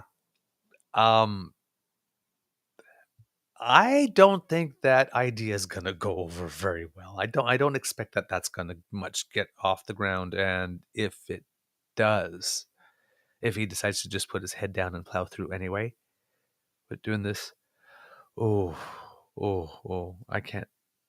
I don't know. I just don't. I just do not see this working. But hey,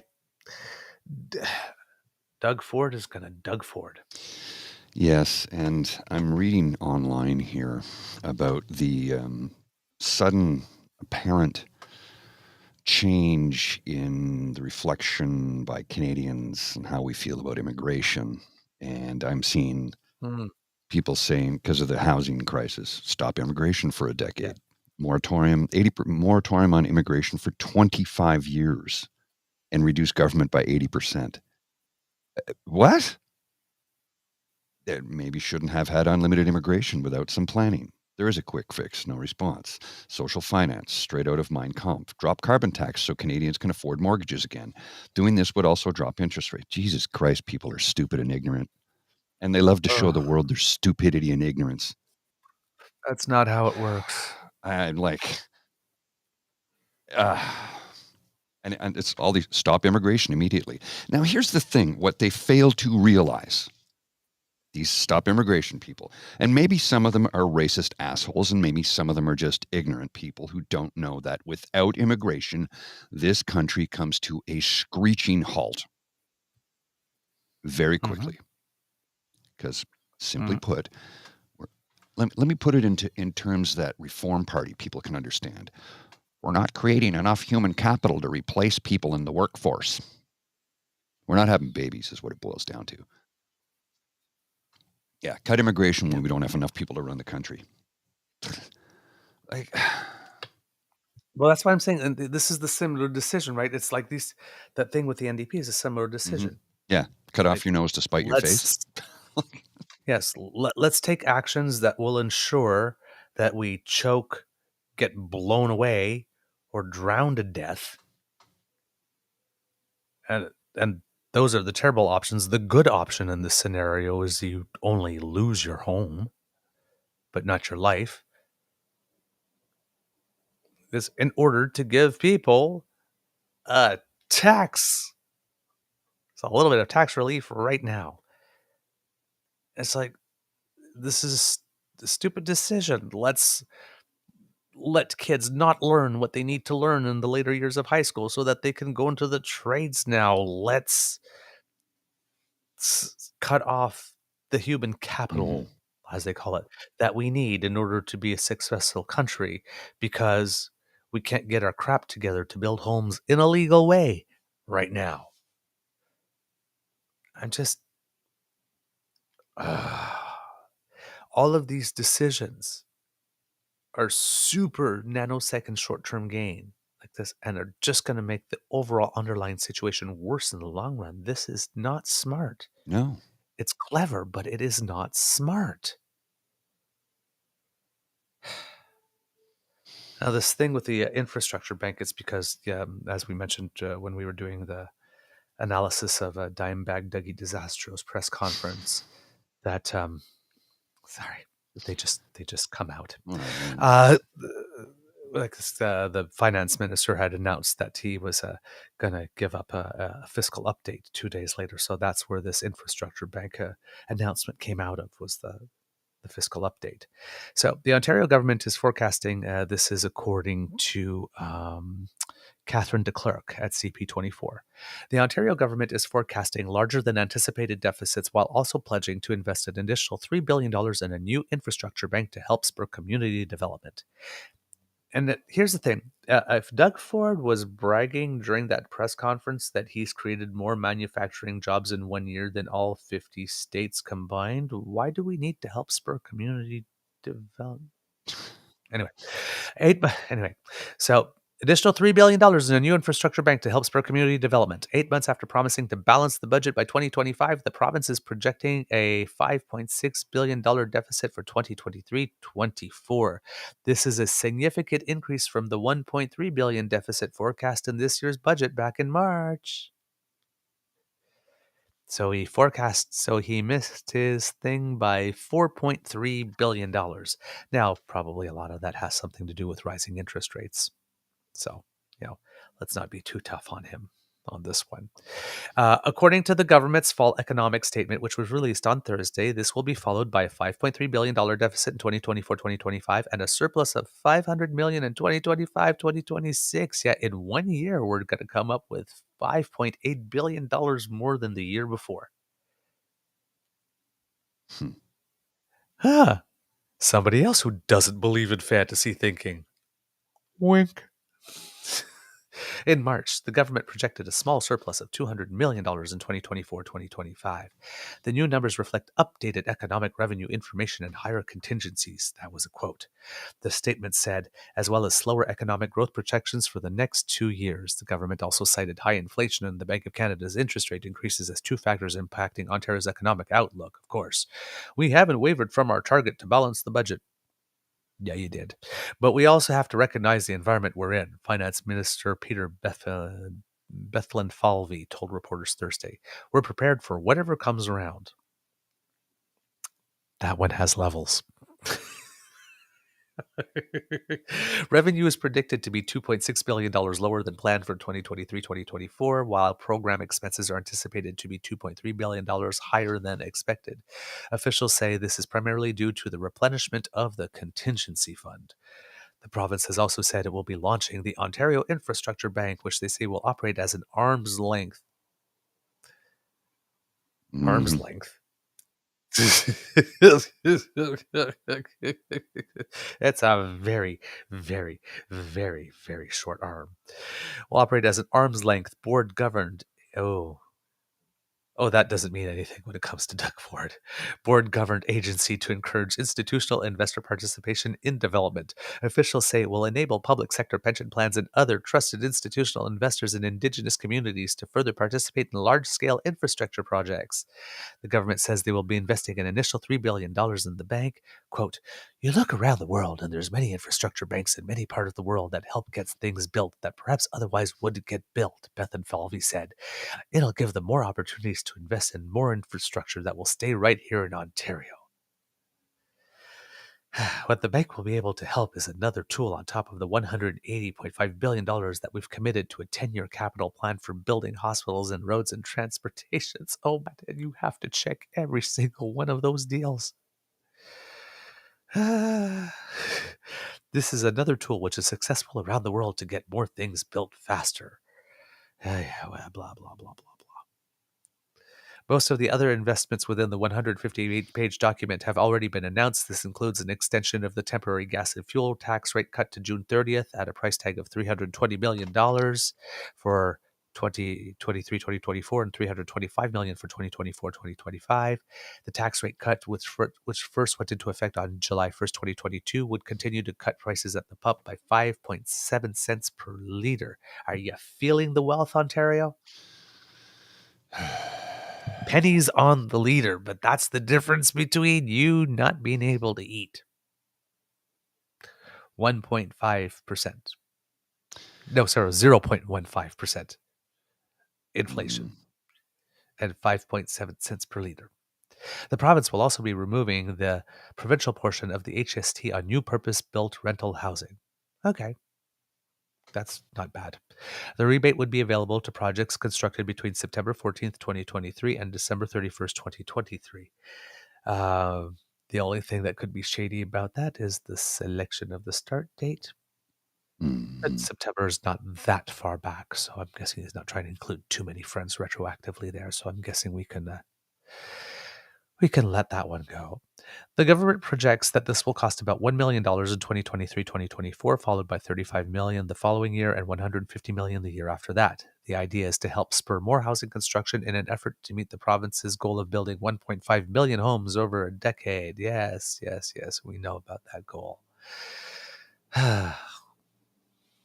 And then Peter Bartholomew says that he's not willing to give up on the goal of those homes, indicating you've got to keep going. You know what?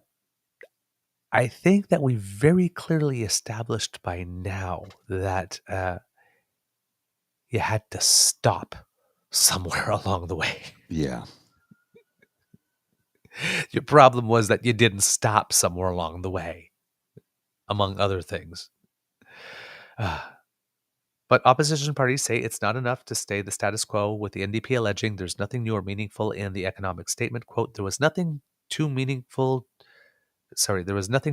build the new homes that Ontario so desperately needs. It's like they don't understand the scale of the problem, or they're unwilling, or they will not address the need for non-market housing, NDP finance critic Catherine Fife said. Liberal finance critic Stephanie Bauman said it was unbelievable that the statement didn't include more affordability pledges. Quote, it is unbelievable that at a time when families are struggling to keep up with the soaring costs of living and a record number of Ontarians are relying on food banks, this Conservative government would choose to include zero new measures to provide families with immediate pocketbook relief in their fall economic statement. And like I said yesterday in that little clip I did, of course he wouldn't. He's a Conservative. Why would he help with that? Come on. Please. Other highlights. The province has entered into a new tax agreement with the federal government on vaping products. By joining the federal excise duty on products intended for sale in Ontario will double, with half of the revenue being given to the provincial governments. The rates are dependent on the quantity of product. And in related news, in the province of Quebec, they have joined to the lists of province of territories that have banned flavored vaping products. So the only flavor now that will be allowed is tobacco. Quote, Ontario will lower the age for breast cancer screenings to 40. No costs have been tied to this announcement. The province will add $100 million in new funding for Invest Ontario. The government will add $12 million per year in tax credit support to the critical minerals mining industry. And while the province has said they will spend $28.1 billion over 10 years to support highway construction, no project breakdown has been provided. I wonder why. I'm guessing those projects have probably stalled while they're scrubbing them to see, you know what, before we go forward with this project, anything that we've done illegal, can we remove that and start fresh? Because we kind of know how this story goes now. Turns out they will investigate us, so maybe we shouldn't be so brazen on these ones. Let's look those over again. I'm guessing. Allegedly. I'm the one alleging. Well, I gathered that. The word allegedly is very important in political broadcasting. So yeah. Interesting. I wouldn't, if somebody's trying to make a big hay with the increase in the deficit, I wouldn't. That probably is more interest rates than anything else. But that $3 billion for that bank, ooh. Danger, Will Robinson. Danger, Will Big time Robinson. danger. That's yeah.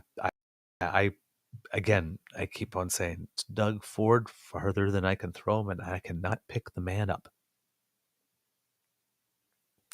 Take that for what it means, or what it's worth.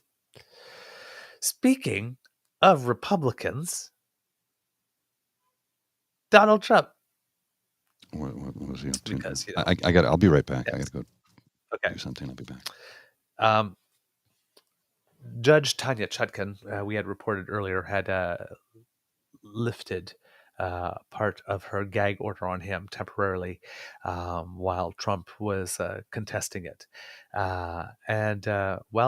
She has decided that she's putting it back on. She says that Mr. Trump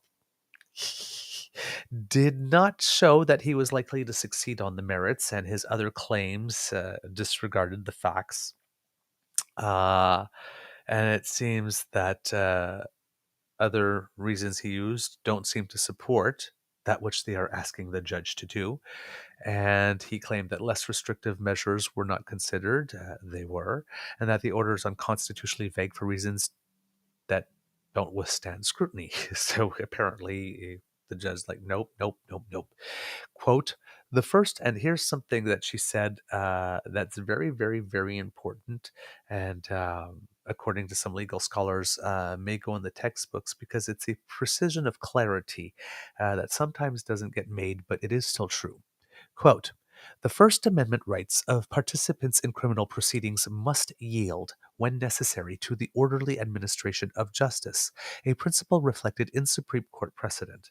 The federal rules of criminal procedure and the local criminal rules, and contrary to defendant Trump's argument, the right to a fair trial is not his alone, but belongs also to the government and the public. So, what federal judge Tanya Chutkan said in that is, when you say you have the right to a fair trial, or sorry, a right to a speedy trial and a right to a fair trial, everybody involved in that trial, all the participants in the trial, have that right. So, when they say the people versus Donald Trump, the we, the people, is we. They have also a right to a fair trial, not just him. Which is a very, very, very, very important precision.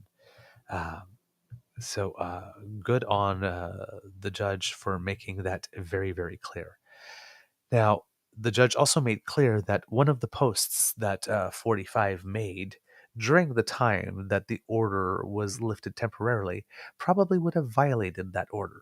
And it was a post he made about Mark Meadows.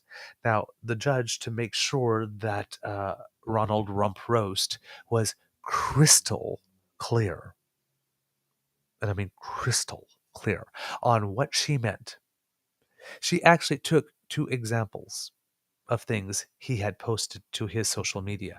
One was this big thing against, Joe Biden and their administration, how they were weaponizing the law to go against him. And she said, none of that was violated the order, because you're allowed to proclaim your innocence, and you're allowed to say that the process is rigged, and you're allowed to complain about the Department of Justice, and you're allowed to complain about your political opponent, but you're even allowed to complain about me, the judge, but you're not allowed to complain about the officers of the court or potential witnesses or jurors or, right? Well, Mark Meadows is kind of a really important witness. He was his chief of staff, right? So, so that whole thing that you said about Biden, that doesn't violate the order. But this, however, does. Quote, I don't think Mark Meadows would lie about, I don't think Mark Meadows would lie about the rigged and stolen 2020 presidential election, merely for getting immunity against persecution by deranged prosecutor Jack Smith. But when you really think about it, after being hounded like a dog for 3 years, told you'll be going to jail for the rest of your life, your money and your family will be forever gone, and we're not at all interested in exposing those that did the rigging. Sounds like Trump's talking about himself there.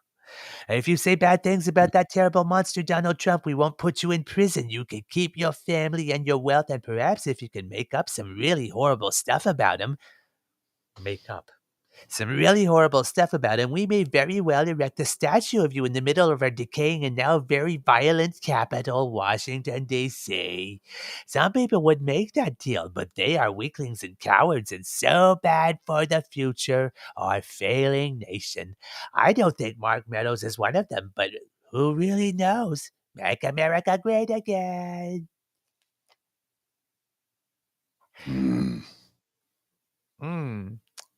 I don't know who would take that deal, but those who do are weaklings and cowards.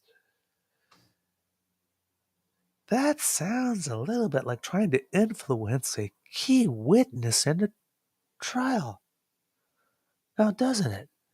And it's amazing how that when the gag order was on, he kept his comments to just Biden and whatnot, like the gag order, but the second it was lifted just a little bit, he violated it in a way that, had it been in place,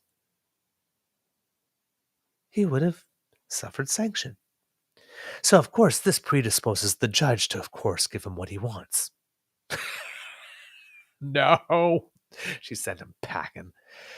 And in other news, it seems that daughter dearest, Ivanka, who managed to get herself not charged in that New York state tax fraud trial, although she does have a couple of other things that she needs to answer for in a couple of other venues.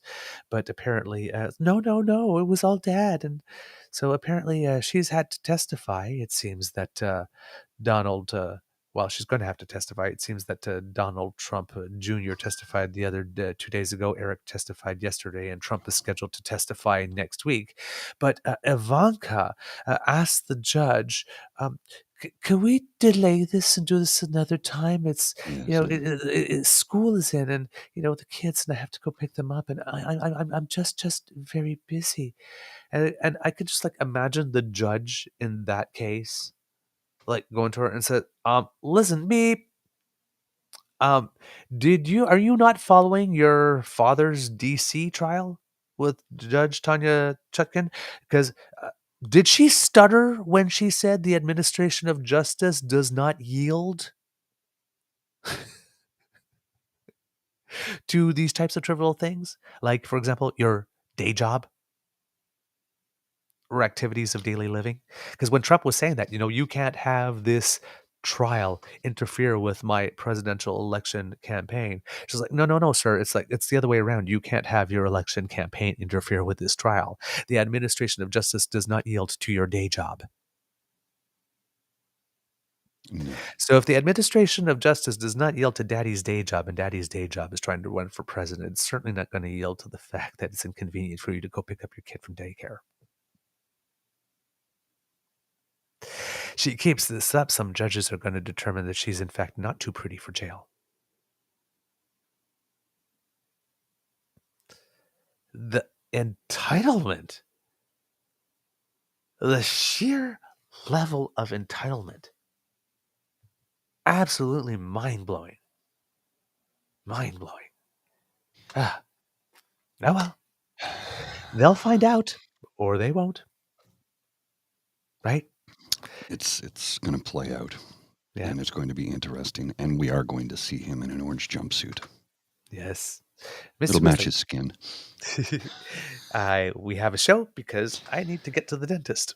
Well, okay, there you go then. All right, kids and cubs, I'm going to do this really quickly because I need to be there in 22 minutes. That's the end of this episode of the Daily Beaver Morning Show here on the Crier Media Network. Fortunately, it's walkable. Remember, word is sharing is caring, and word of mouth is priceless. So please tell your peeps and poops all about us.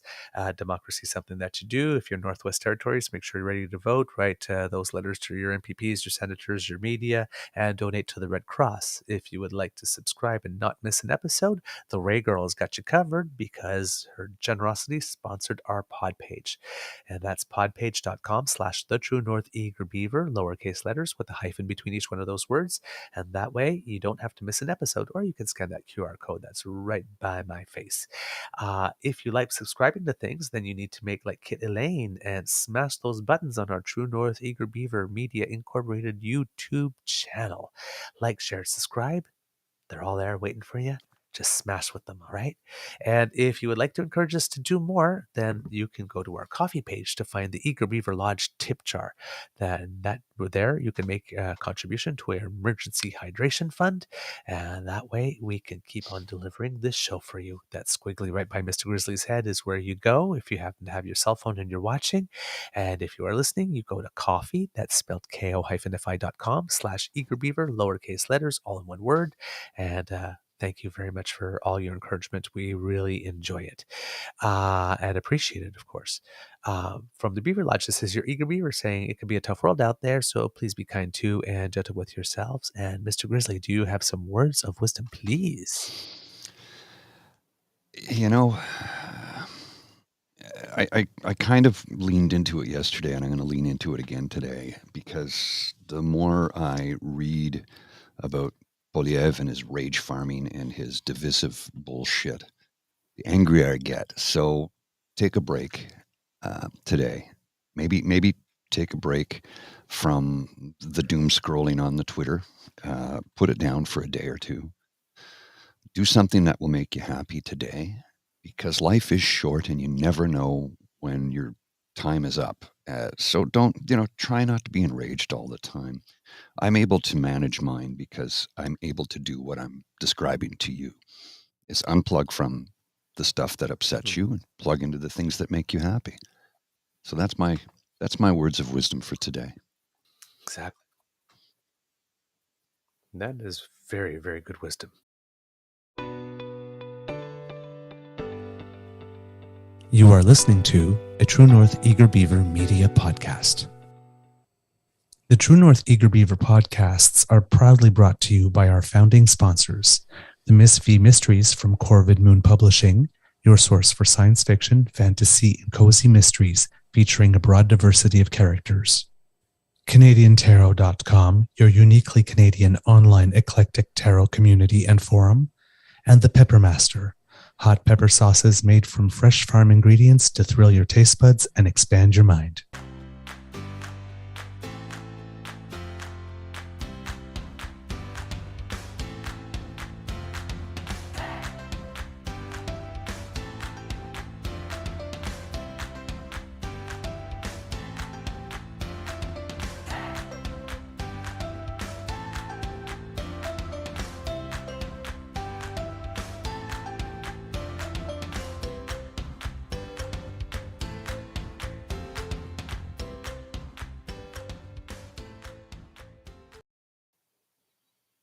It seems the boss was pleased. My contract has been extended. We're actually Oh, shaking. excellent. Well done. Well done. Yes. Okay. High five. See ya.